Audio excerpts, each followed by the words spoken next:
Welcome everybody to this IEA greenhouse gas webinar on COP23. Apologies for the couple of minutes delay in starting. We're very pleased to give you this review and summary of COP23. We've done this for a few of the recent COPs, and we're able to do this because we've got our expert Arthur Lee from Chevron to provide his reflections and interpretations of COP23. Before we hand over to Arthur, just a quick introduction to the ieaghg, IEA Greenhouse Gas R&D Programme. We're part of the IEA's Technology Collaboration Programme. We exist because of our 33 members. They set out strategic direction, and we inform policy, but we don't define policy.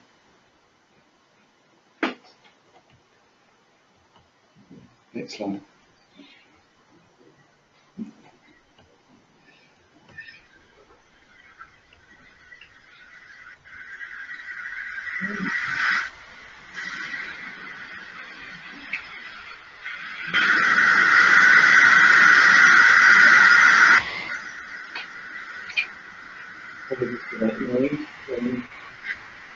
Our slide seems to be stuck on the first slide, so I'll keep on talking to correct that.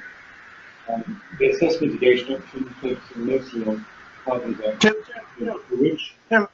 Tim, I can hardly hear you, Tim. Okay, thanks. Thank you, Arthur. We focus our R&D on carbon capture and storage.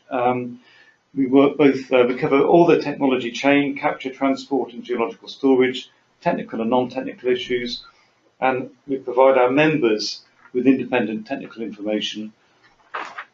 We're able to do this because of our 33 members, and what's also very important is that the R&D and the information that we provide and produce through our reports is used in an appropriate way in a policy and regulatory environments. So we are also active in informing policy activities such as the UNFCCC, IPCC, Carbon Sequestration Leadership Forum, and the IMO.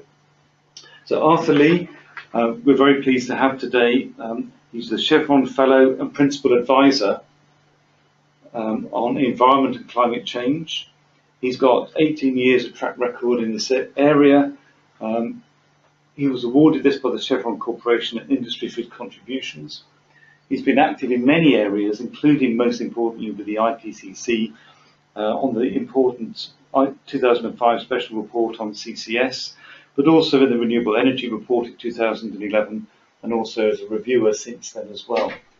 So just to let you know that we will be inviting questions, so please use the question panel as we are presenting so that we receive your questions. Okay. Anyway, that was the introduction. We seem to be having some sound issues at our end.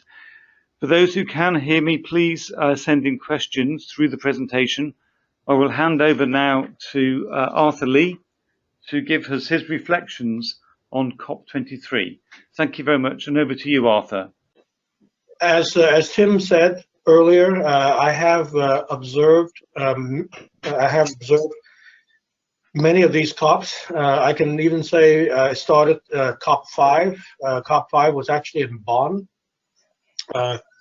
My very first COP5 was in Bonn, and from that point on, I attended almost everyone. Not quite. There was a COP7 Marrakesh, the first time in Marrakesh, which I had to miss because that was in December of 2001. Which of course is only a couple of months after September 11, 2001. Many of us could not travel at the time.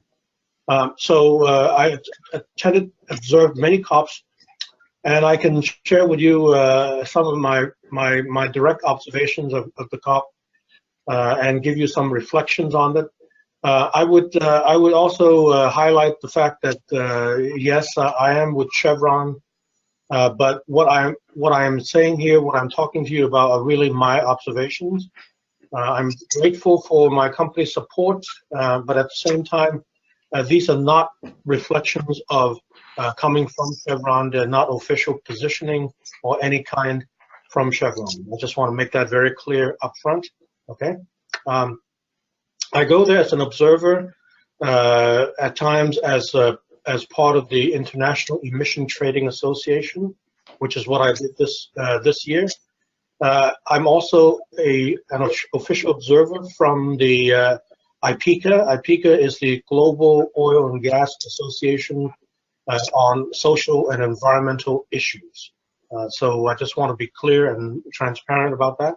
I'm an observer in what is called the Business and Industry Constituency, Business and Industry NGO, in the UN framework. It's really called we're called BINGOs, BINGO, Business Industry NGOs. So these are just some of the little quirks, little things that you learn once you become involved in the process.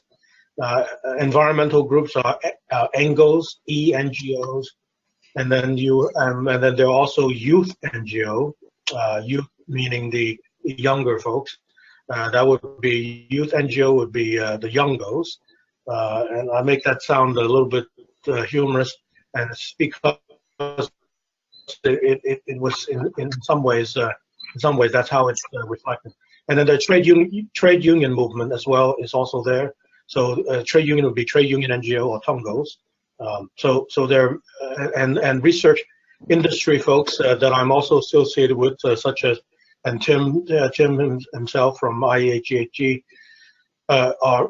can also be part of the RINGOs, research and research institutional NGOs. So RINGOs. Okay, so those are just to start off with a few acronyms like that. Now, as almost become a tradition, and I'm sure the countries don't really want this, but they cannot help themselves, is that even though the meeting, the negotiation was scheduled to end Friday, 17th of November, as has happened almost every COP, it ended only at almost 7 a.m. when it was gavel closed at 7 a.m. on 18th of November. And a lot of the negotiation took place all night, with many changes in text and many bilateral and what people call in the COPs consultations. They consult with each other. They negotiate with each other, or they negotiate in big groups, and finally they were able to get everything completed by 7 a.m. On the Saturday morning. So the decision that came out of this COP-23 Fiji is called the Fiji Momentum for Implementation, and there's also an agreement to hold something called the Facilitative Dialogue, or now that is Fiji's involvement, and Fiji's as president of the COP is now called the Talanoa Dialogue. Talanoa is a Fijian word that means open conversation. Okay, so COP23, as is the case with all the COPs, each COP is presided over by a country. The host country normally would also host the conference itself. However, in the case of Fiji, of course, Fiji being a small developing island state, or SIDS, it does not have the capacity to be able to host something like this. So the German government stepped in and also assisted in the co-hosting of this COP.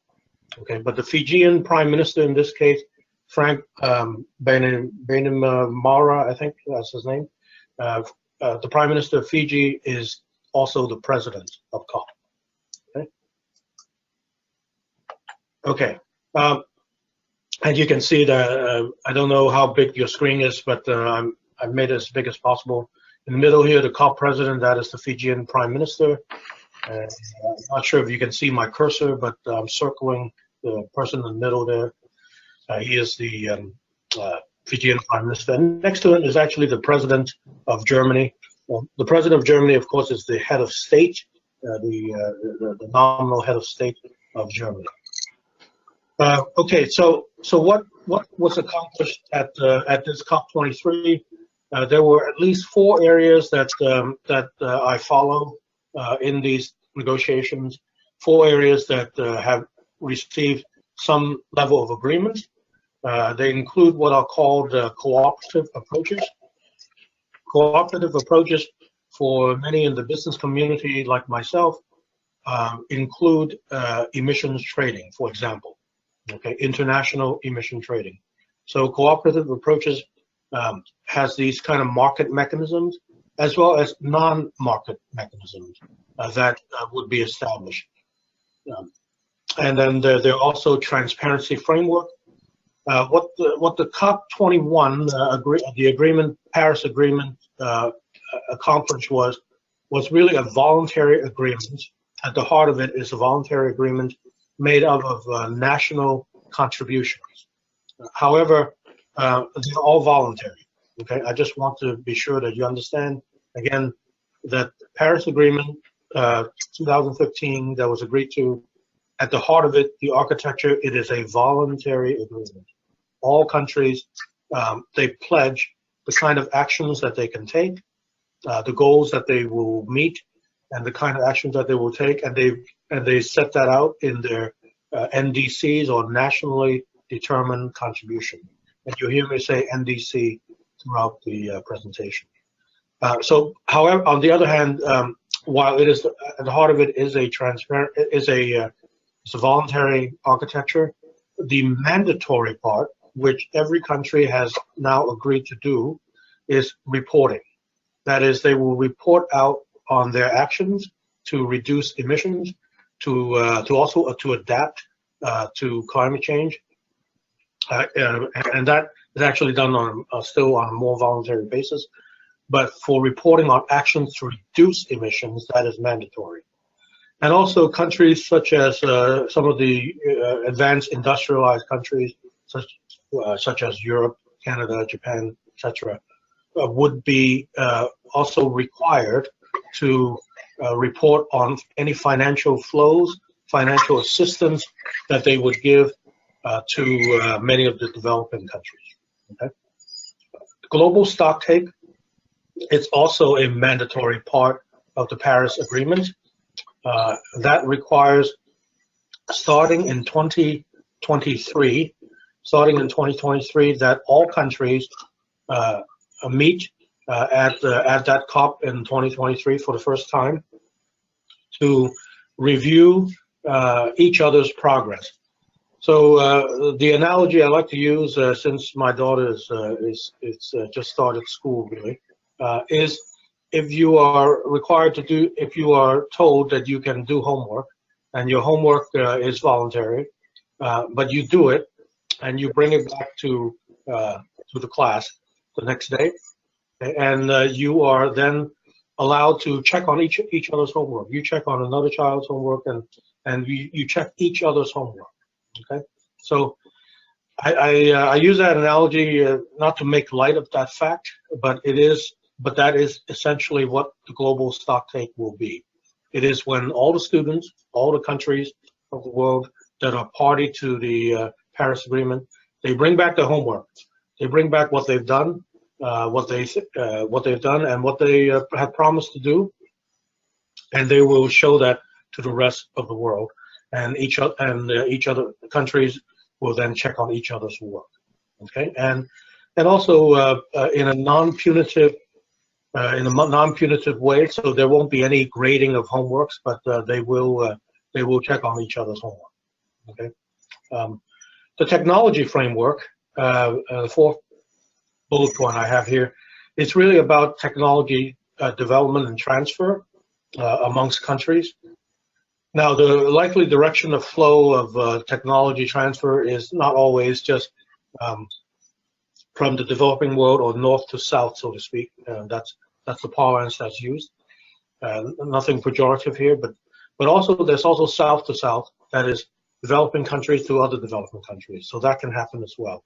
So the technology framework is something that is built on top of the already established the technology mechanism. Okay, the technology mechanism was established and agreed to all the way back in COP-16 at the Cancun COP-16, and that was operationalized very much at the time. And And the two parts of the technology mechanism are the Center for Technology Network and Center for Technology, Climate Technology Center and Network, CTCN, and also the central body, the Technology Executive Committee. The TEC and the CTCN are part of the technology mechanism. But then in at COP21 in Paris, countries then, some countries, especially as I recall, it was the African group, were not entirely happy with what was agreed to in the technology mechanism. So that is why during the COP21 back in 2015, part of the technology negotiation resulted in something called this technology framework, which is actually in Article 10. So it is enshrined, it is codified in the Paris Agreement. Article 10 of the Paris Agreement now would overlay this framework on top of the mechanism, essentially guiding. The intent is to guide how the technology mechanism is supposed to work in the long-term future. Okay, so those four areas receive probably some of the most prominent attention at the agreement, and my own bias, and I'll tell you that my own bias is these are the four areas that I normally follow, I normally cover when I observe the COPs as well. Okay, so I will talk to you more about these. Now, so what's happened in that at the COP, a little bit of history at the COP22. Okay, I know I'm not moving off this slide yet, and there's plenty to cover, but the COP22 in Marrakesh, all the countries agreed that they will flesh out the Paris Agreement in the next 2 years. So by COP24, the rules, the very detailed rules of cooperative approaches, the transparency framework, the global stocktake, and the technology framework, all four areas should, by COP24, have a very detailed guidelines, or I guess some like to think of them as rules, giving the countries a way to follow those guidelines, or in some cases rules to, or the actual wording is modalities, procedures, and guidelines, the MPGs of the Paris Agreement, the modalities, procedures, and guidelines.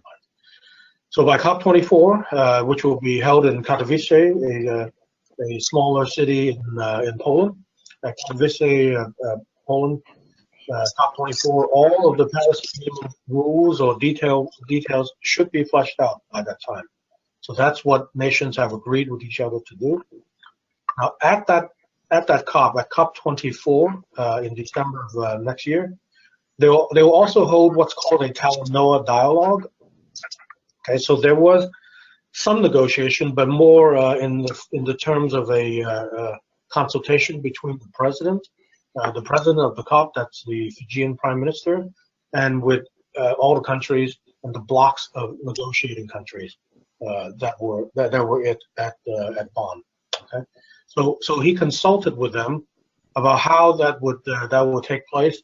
This dialogue is almost like the global stocktake that will take place in 2023. But to be very straightforward here, all of the countries still do not know yet how this will take place. Okay, how the 2023 global stocktake will take place. So in 2018, in a sense, to me, it's like a dress rehearsal. It is a rehearsal for what the global stocktake will be like. And so the Fijian Prime Minister had been able to at least now formulate a draft plan for all the countries to consider, that the Talanoa dialogue will be carried out in a specific way now. I should say the Talanoa dialogue will take place, and there will be a certain format and go forward plan to that. Now, whether that will become a precedent for the global stocktake every 5 years, it may influence that, but that is not necessarily how the global stocktake will take place as well. And I'll explain that in the further later how that could take place. Okay, so the Fijian the Fiji momentum for implementation. Over the last many years, almost every COP now, whenever they make an agreement of some type, if it's a big political agreement, then they would usually call it either Paris Agreement, or in the case of back in 1997, it was called the Kyoto Protocol. But every COP now has some sort of name attached to the set of decisions they've made, and so when they publish the decisions that resulted, when they gavel the meeting close at 7 a.m. on a Saturday morning, it's called the Fiji Momentum. Okay, that is an emphasis of the fact, of a very simple fact, that from the Paris Agreement until from COP21 until COP24 in Poland, that this Fijian COP that was just held is supposed to maintain momentum. So that's why they named it that way. It's supposed to maintain momentum for the implementation of the Paris Agreement. All right, so there were quite a few issues here. One of the older issues that perhaps I should say I was not so surprised to see, but every year seems to come up. But this so-called response measure issue reemerged in a significant way. Okay, what is this response measure issue? What it is it has to do with how if you start to reduce emissions by changing your fuels, such as if you switch to more renewable energy, more wind, more solar, and say, for example, you electrify your transportation grid, you start to have electric vehicles, then what does that do to the oil production from countries that depend on the export of oil for their revenue? So countries that basically produce coal, oil, and gas have taken very seriously this issue called response measures. What would be the impact of responding to climate change? How would that impact their economies in turn? So this response measure issue, for many years now, led by the Arab group of nations, they have always wanted to do an analysis and wanted to put that on the agenda, do an analysis, and be sure that other countries that are the importers of oil and gas and coal, that other countries understand what those response measures do to how they impact their economies of the oil-producing countries, for example.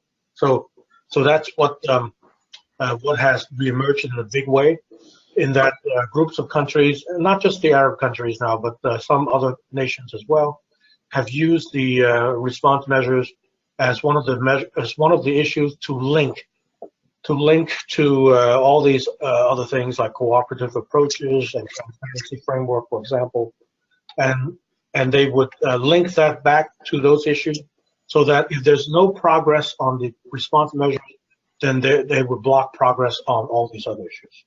Okay? So that's why it was significant. It was a linkage between issues that, in order to progress in one area, all areas have to make progress. Okay.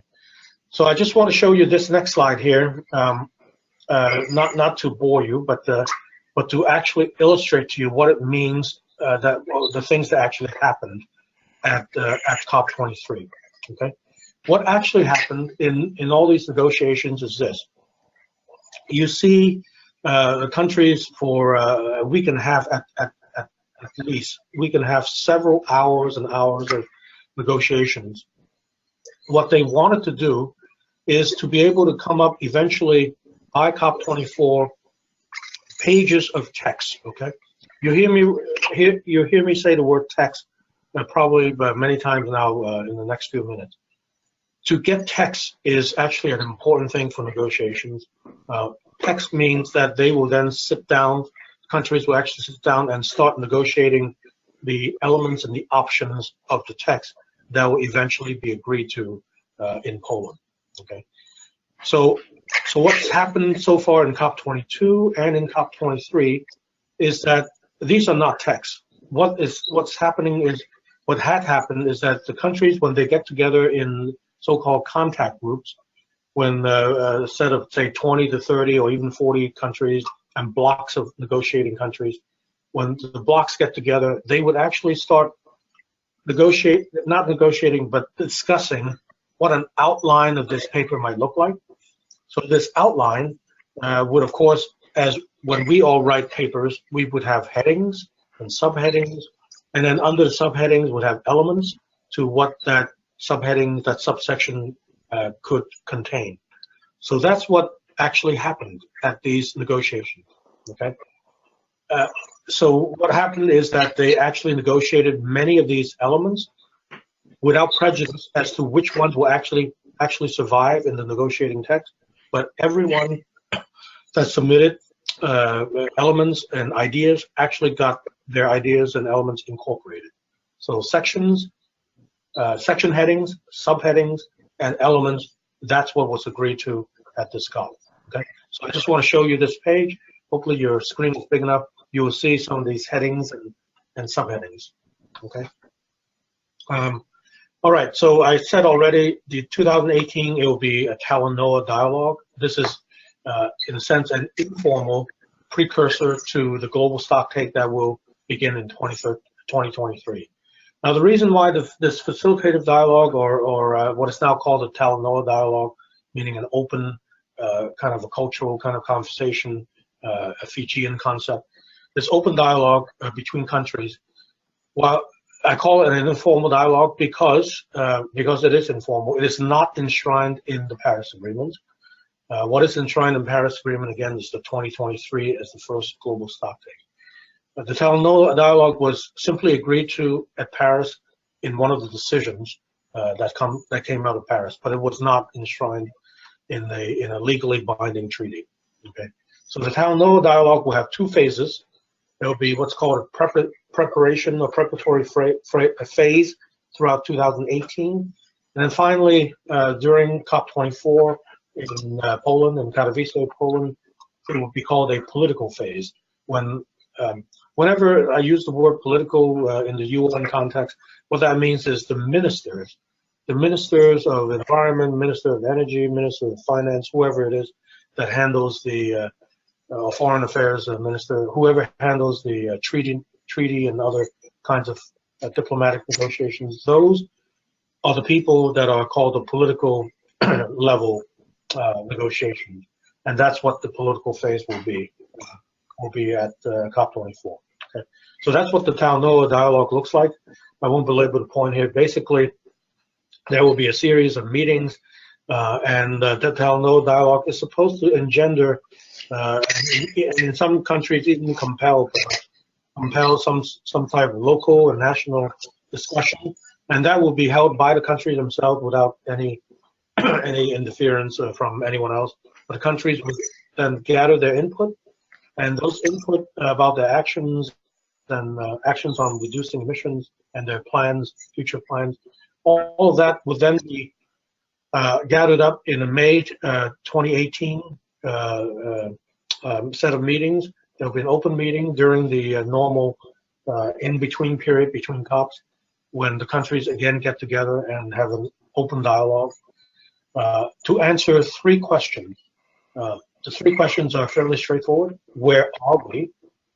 Where are we? That is, where are we in terms of progress in the Paris Agreement? Where do we want to go?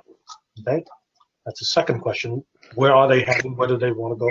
And then how do we get there? So again, now that would be back to mechanisms, and I'm sure they will talk about finance and talk about money. Okay. Okay, so there will be these technical expert meetings, TEMs, and that will feed into the answering these three questions. And a summary report will be written. By the fall, it would be the summary report synthesized with all the input from all countries, would then be submitted to the UN Framework Convention Secretariat, the UNFCCC Secretariat. So the UN staff basically will take that and distribute that and make that into a, in some sense, almost like a text for the countries to discuss, to use. I don't believe they need to agree on the text itself, on the text of the summary, but I think they will probably come out with some sort of decision. We'll have to come out with some sort of agreed decision at COP-24 to say that they have seen this report, and they will probably say something about the progress as well, and where do they want to go, and how do they get there. So that text will probably have to be agreed to at COP-24. Okay. So I know I've used the word text now a couple of times already. Okay, so now let me go on. I'll just keep going. I think I basically explained to you what that is already. Okay, cooperative approaches. I'll start going through some of the areas very briefly. Again, cooperative approaches to many people in the business world mean the market mechanisms, but some countries also put emphasis on what are called non-market approaches. We don't know what they are yet. None of that is really known. All we do know is the list of what I call the headings, subheadings, and elements.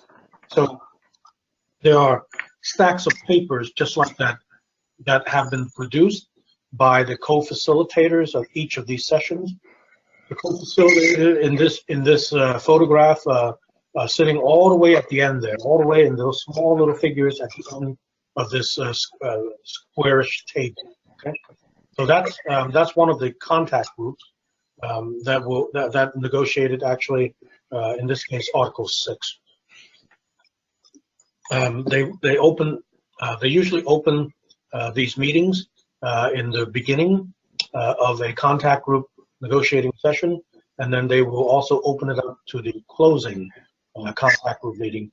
But in this case, I think we gave enough input and feedback to the Secretariat to ask countries to open them up, and unfortunately these countries did agree to open up all the sessions, and so many of us observers were able to observe almost all of them. Okay. So the cooperative approaches did receive a draft set of conclusions. It was linked to the response measures progress as well. So when it was linked during the middle of the 2 weeks of negotiation, there was not much progress. There was, in fact, lots of blockings from the countries that wanted to make progress on response measures as well.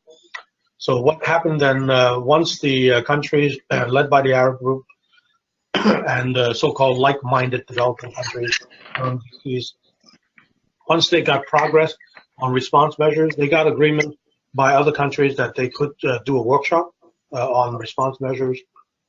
Once they got that in progress, they were to then agree to let the issues move forward.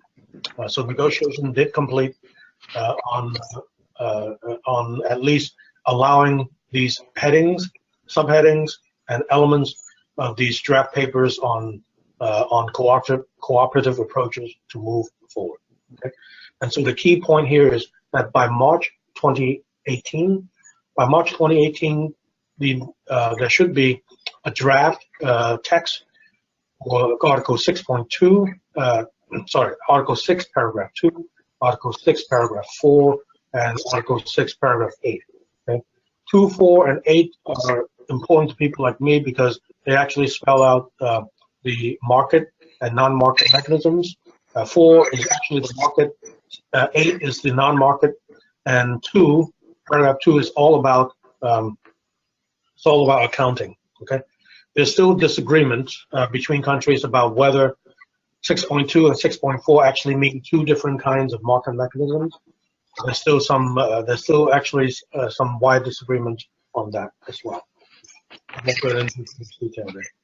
Okay, what's actually most important to all of us, I think, all countries, all the private sector as well as other NGOs, is reporting. Okay, about the transparency framework. Again, that has to do with countries agreeing now, mandatory, that they will report on their emissions reduction activities, and they will also talk about their adaptation more on a voluntary basis. Okay, but they will also talk about financial flows, what money that they're putting up, how much they are, and in what year they're put up to help other countries to meet their Paris Agreement goals. Okay, so reporting is all about actions. It's all about financial flows, reporting of them, and so they were able to make progress on that as well, in listing out some headings, subheadings, and also elements. Again, elements are basically whatever the countries now are submitting. And so by March of 2018, the co-chairs of this negotiating track, this negotiating track is called the APA negotiating track. For this track, we'll also have a draft text that has these headings, subheadings, and elements. Okay, and there was also agreement on the global stock take, and here on the right-hand side is an image of the first page. Well, anyway, it doesn't even do it justice. There are many pages like this. There are headings and subheadings and elements. But they also, this also received an agreement to move forward. And again, they will have to complete negotiations by COP-24. So this will be one of the very important results in COP-24. Now, I hinted earlier that the Talanoa dialogue could set precedent. It could, but in some ways, it does not have to. Okay, so what the countries are now talking about, many of the elements would be new to the global stocktake process. Okay. Oh, here it is. I did actually do some screenshots of at least one issue. One area of issue that could be very important to the ieaghg program, for example, would be the sources of input. What would these countries actually use to measure progress? Okay, it's one thing to have a methodology, but what is the source of information, or what are the sources of information that global stocktake should be able to use officially? So that's one area where. So, for example, the heading here is sources of input. Is Roman numeral 3, section 3, sources of input, and the subheadings could be something about guiding something, existing sources of input, and then it could be some guiding principle about non-exhaustive list, and then it could be other input. So. When you hopefully you see a copy of this later, you'll see that there are all sorts of elements that have been added to this draft text about how it could be submission not only from parties, national communications, or every 2 years the reports that they produce, or it could be other sources, including from the ieaghg, okay, from other United Nations agencies and other international organizations. So this bullet, for example, would, of course, allow then ieaghg to submit input either directly or indirectly to the UNFCCC. Okay, and there's also information from regional groups and institutions such as, in many cases, OECD, or maybe Asia Pacific side, APEC countries, and so on and so forth, or the ASEAN countries, so on and so forth. So it could be lots of different elements as well. Okay, so I would urge you, if you are very interested in this particular issue, to look at these kind of lists very closely. On the technology negotiation side, I'll try to finish up now in the next 2 minutes. Technology negotiations. There were, as usual, several issues that needed to be negotiated, including a joint report between the Climate Technology Center and Network, and also the Technology Executive Committee. So that report was reviewed, and the countries agreed, okay, the report is good, but that's after several hours of talks. And the several hours of talks, it was surfaced that several countries are still not quite happy with the results of what the Climate Technology Center has accomplished. The Climate Technology Center Network have accomplished many things, in my opinion, including a list of at least 22 completed projects, I believe, technology assistance projects. However, many of the developing countries are still listing many barriers to the work that they need, to the funding and to the technology actions that they need on assistance. Okay, so there was lots of negotiations around that before they actually finally agreed to the technology negotiations being complete. Now, the technology framework, as I mentioned, is how countries are wanting to actually overlay something on this technology mechanism, on giving guidance and telling how the CTSCN and the technology mechanism will work in the future. So the technology framework was probably the central negotiation here at COP23. There are 5 elements, 5 themes that will come out at COP24, and they have to be around issues on innovation, on implementation, enabling environments and capacity building, stakeholder engagement, and support. The word support again means finance, really. Finance in terms of money, but also in terms of actual assistance. Okay, so these are the 5 themes or 5 elements that will in the future appear in the text in 2018. Okay, so at this point, I think I'll just be very fast. The U.S., as we all know, is not a party. Is a party to the. I should say this correctly. Is a party to the Paris Agreement. However, the current administration, the Trump administration, has announced that its intent to withdraw from the Paris Agreement. Okay, so that will take place basically 3 + 1 or 4 years from now, more or less. So anyway, so there was no more U.S. pavilion, as many of us have seen in the last 8 years. At this COP23, there was an unofficial U.S. pavilion, which sat outside the negotiating venue, but it was very nearby, and anyone could visit it. So this is just photos from this unofficial U.S. pavilion, set up basically and funded by private groups, private sector companies, as well as funding, I'm sure, from some folks, such as from California government, as well as billionaire Michael Bloomberg. So there are some photos here as well from the leaders segment. But let me just get to this and invite Tim Dixon to talk a little bit about some of the CCS side events and the presence, the high profile of CCS in the side events. So, Tim? Okay, thank you very much, Arthur. And I hope that our sound system is better now for people to hear me. Just to mention then, we like to see many CCS and CCUS related side events. And we were privileged to be involved in the organisation of the main UNFCCC one.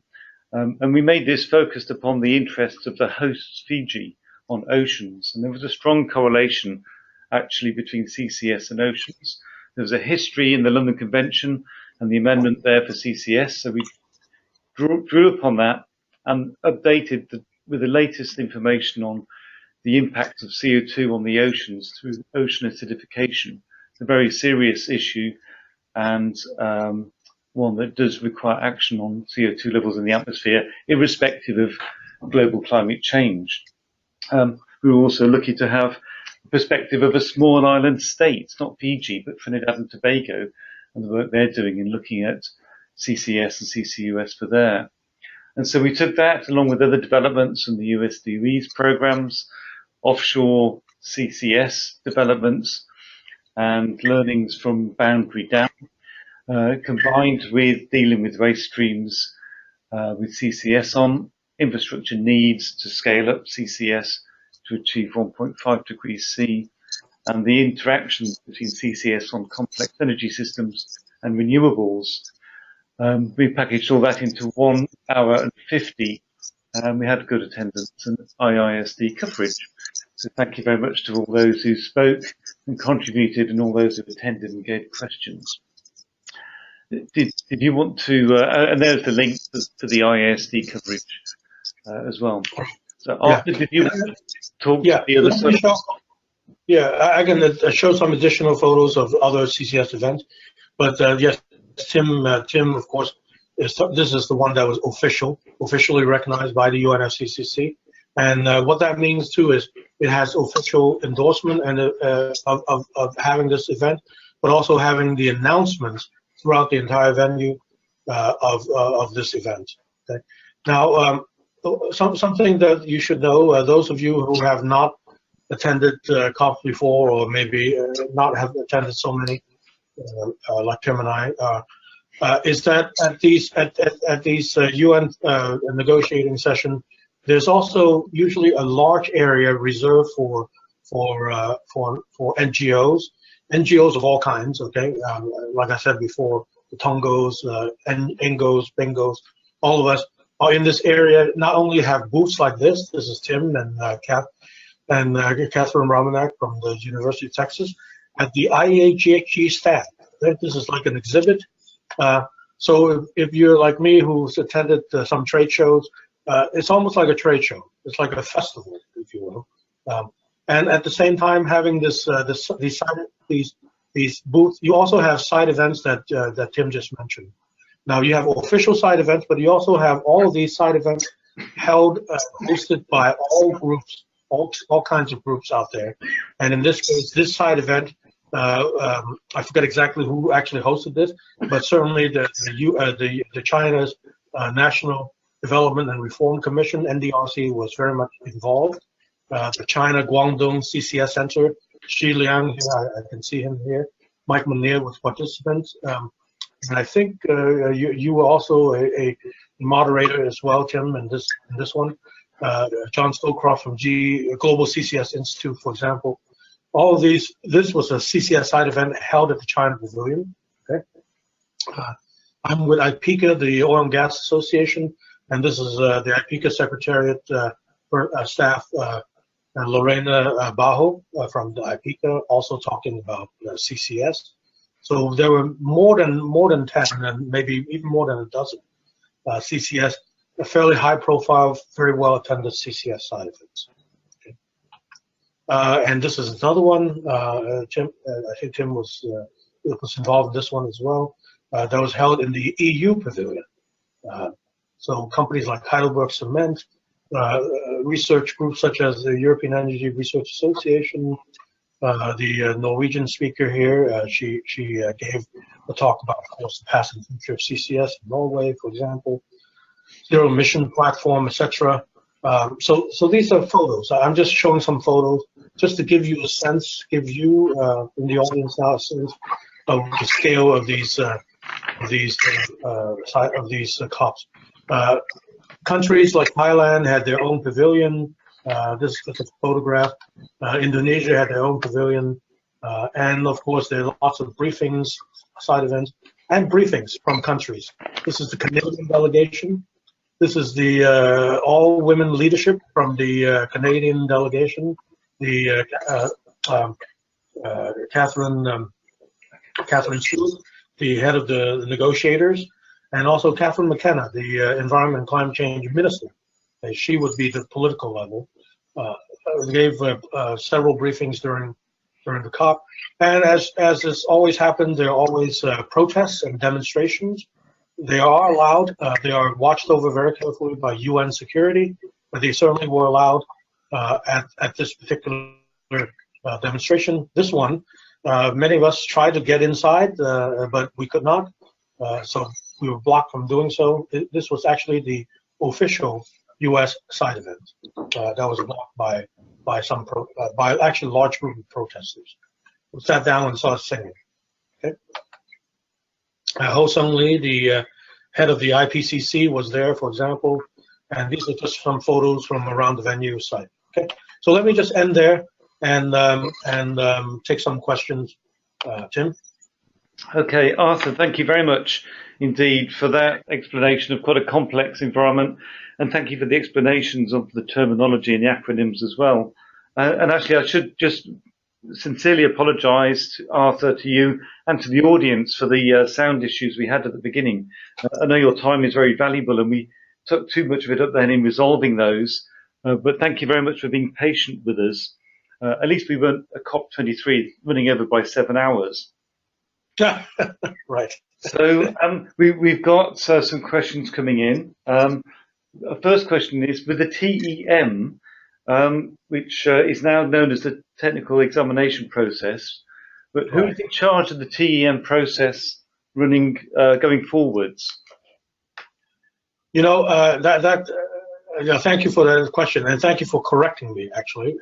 You're quite right. I often think of the TE as the technical expert committee. But no, you're right. It's the whoever the questioner was. Thank you for correcting me. Yeah. The technology examination process is actually still part of the something. But when I left the Technology Executive Committee observer role, it was still hosted through the whole Technology Executive Committee. Okay, through already the constituted body of the tech. And also through, in some ways, through the CTCM. Now, officially, of course, it has to be, I think, facilitated by the UNFCCC Secretariat. Okay. Now, at the end of the day, everything is under the authority of the COP. So that's my very automatic answer. I know that's probably not a good answer, but certainly the supreme body for the whole thing, the whole process, is the COP. So at the end of the day, my fallback answer is yes. It's actually COP is in charge of this. Okay, thank you for that. Then we had another question on the on Article 6. Just what is the status of the work in Article 6 at the moment? Okay. Well, the status is as I tried to explain a little bit here is really.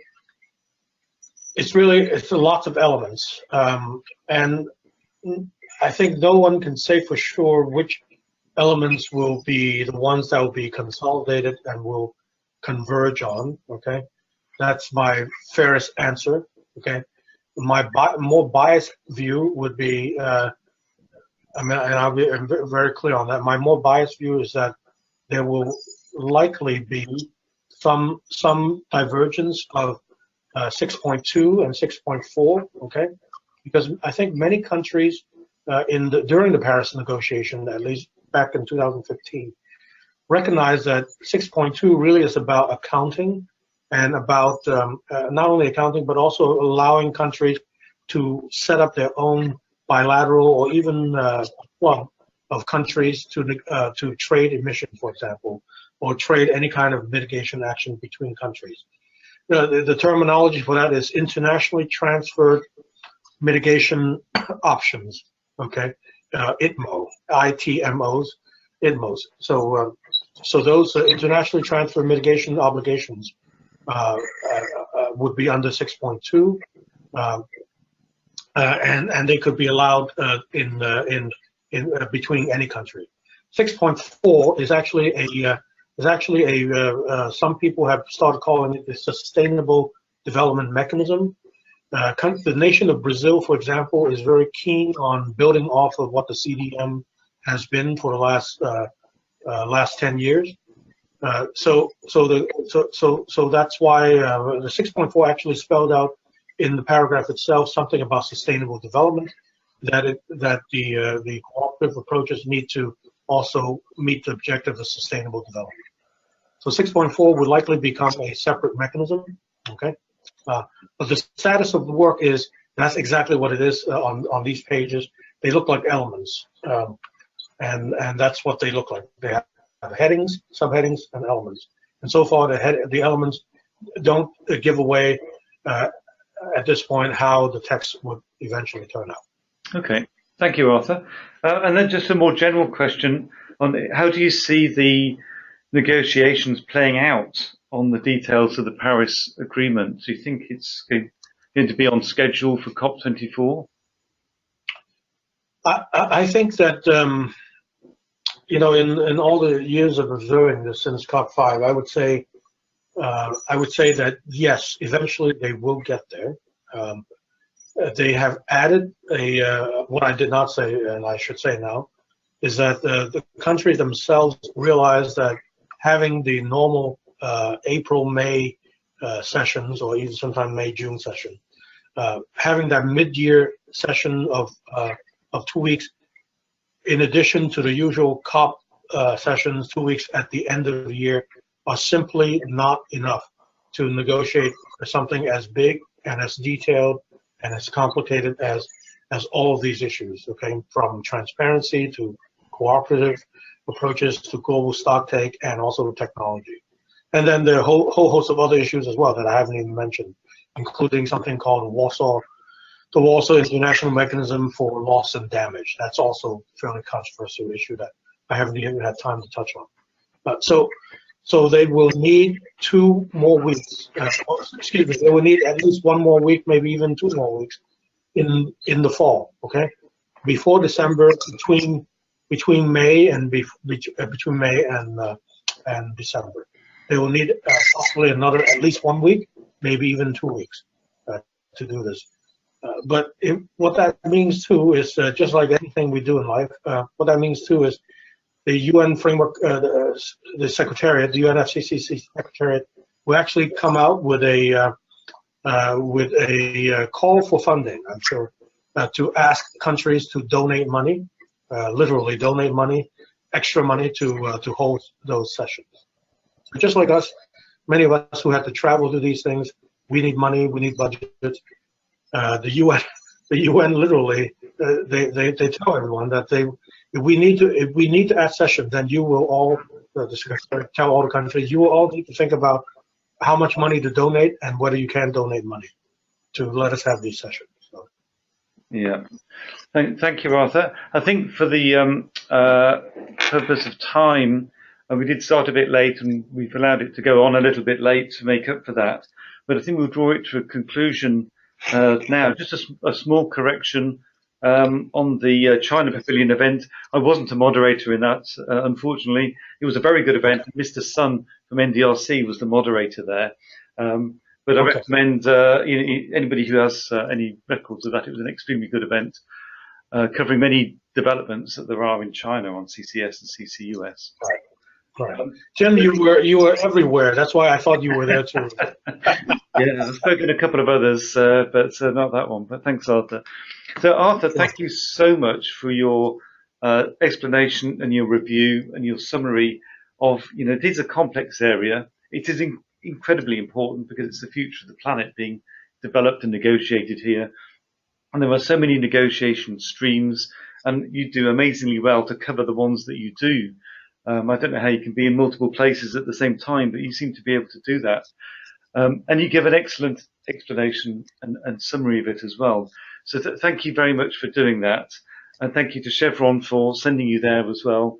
And for you representing the bingo community so well as you do there. And I did see that there was one photo of you, I think, presenting on behalf of civil society and bingo in the main plenary in there.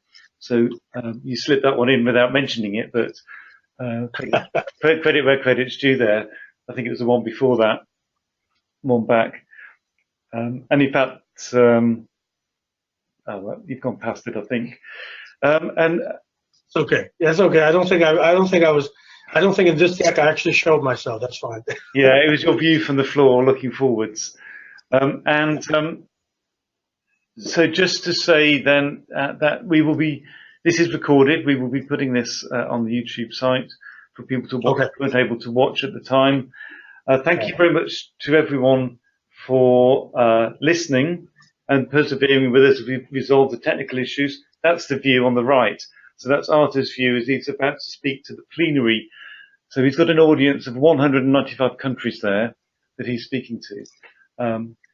Arthur is the right person for that job. And so, Arthur, thank you very much, and thank you to the audience for persevering with us as we resolved the sound issue at the beginning. And we will be putting the recording, or making the recording available And with that, I'll draw this to a close. Thank you very much, Arthur. Thank you very much. Okay. Again, thank you to ieaghg. Thank you, Tim and Suzanne for hosting this. Thank you. Thank you. Bye-bye. Bye-bye.